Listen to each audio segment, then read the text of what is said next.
আসসালামু আলাইকুম প্রিয় শিক্ষার্থী বন্ধুরা, কেমন আছো তোমরা? আশা করি তোমরা ভালো আছো। শিক্ষার্থী বন্ধুরা, আজকে আমরা আরেকটি ভাব সম্প্রসারণ পড়ব। নদীর এপার কহে ছাড়িয়া নিঃশ্বাস, ও পারেতে সর্বসুখ আমার বিশ্বাস। আমরা জানি একটি ভাব সম্প্রসারণে তিনটি ধাপ থাকে: একটি মূল ভাব, একটি সম্প্রসারিত ভাব, আর একটি মন্তব্য।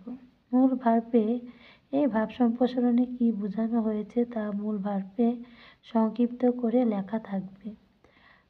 সম্প্রসারিত ভাব হচ্ছে যুক্তি তর্কের মাধ্যমে এই ভাব সম্প্রসারণটিকে বড় করে লেখাকেই সম্প্রসারিত ভাব বলে। আরেকটি থাকবে কি মন্তব্য, ছোট করে এই ভাব সম্প্রসারণ সম্বন্ধে একটি মন্তব্য থাকবে। আমরা এই লাইনটাকে এই ভাব সম্প্রসারণটিকে বারবার পড়লে আমরা এর অর্থ বুঝতে পারবো এবং সহজেই লিখতে পারবো।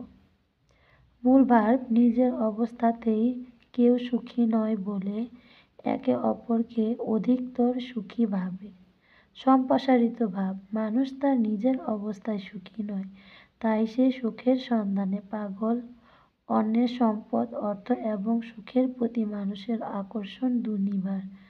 মানে কি, নিজের যা আছে তাতে মানুষ সুখী নয়, অন্যের সম্পদ, অর্থ এবং সুখের প্রতি মানুষের আকর্ষণ প্রচুর, মানুষ তাতেই কি মনে করে সে অনেক সুখী, কিন্তু নিজের যা আছে তা তিনি কখনোই দেখে না, তা তিনি কখনোই নিজেকে সুখী মনে করে না। অতৃপ্তি আসলেই দুঃখের কারণ। প্রচুর থাকতেও তাই মানুষ সুখী নয়, পরের সুখ সম্পদকেই তাই সে বড় করে দেখে। যার যা আছে তাই নিয়ে সুখী থাকতে পারলেই সুখী হওয়া সম্ভব। নদীর এপার ওপার নিয়ে সুখী হতে পারলেই সুখী হওয়া সম্ভব। নদীর এপার ওপার সুখী ও দুঃখী মানুষের প্রতীক। নিজের অবস্থাতে কেউ সুখী নয় বলে একে অপরকে অধিকতর সুখী ভাবে।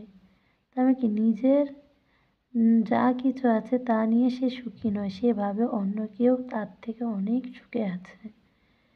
নিজের অবস্থাকে তিনি কি মনে করেন না, সুখী মনে করেন না। সে ভাবে যে তার থেকে অন্য মানুষেরাও কি আছে, আরো অনেক বেশি সুখে আছে। যার যা আছে তাই নিয়ে সুখী হতে পারলেই সুখী হওয়া সম্ভব। যা পেয়েছি তাই নিয়ে সন্তুষ্টি হওয়াই সুখী হওয়ার উপায়।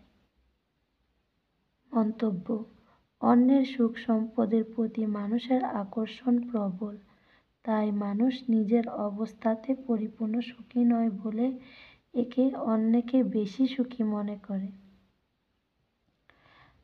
যে মানুষ তার যতটুকু সম্পদ আছে তা নিয়ে সে কখনো সুখী মনে করে না, সে ভাবে যে তার থেকে অন্য মানুষ আরো অনেক বেশি সুখে আছে, কিন্তু সে এটা কখনোই মনে করে না যে তার কি আছে, সে কতটুকু সুখে আছে। এর জন্য আমাদের উচিত, আমাদের যার কাছে যতটুকু সম্পদ আছে তা নিয়ে আমাদের সুখী থাকা উচিত, খুশি থাকা উচিত।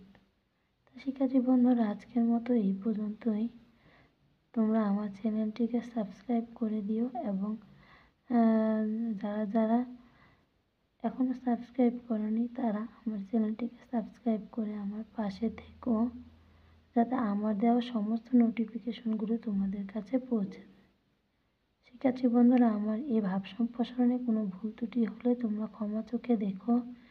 আর যদি তোমাদের ভালো লেগে থাকে তাহলে লাইক কমেন্টের মাধ্যমে আমাকে জানিও। তোমাদের আরও কোনো কিছু প্রয়োজন হলে, কোনো পড়ার প্রয়োজন হলে তোমরা আমাকে কমেন্টের মাধ্যমে জানিও শিক্ষার্থী বন্ধুরা। তা আজকের মতো এই পর্যন্তই। আল্লাহ হাফেজ।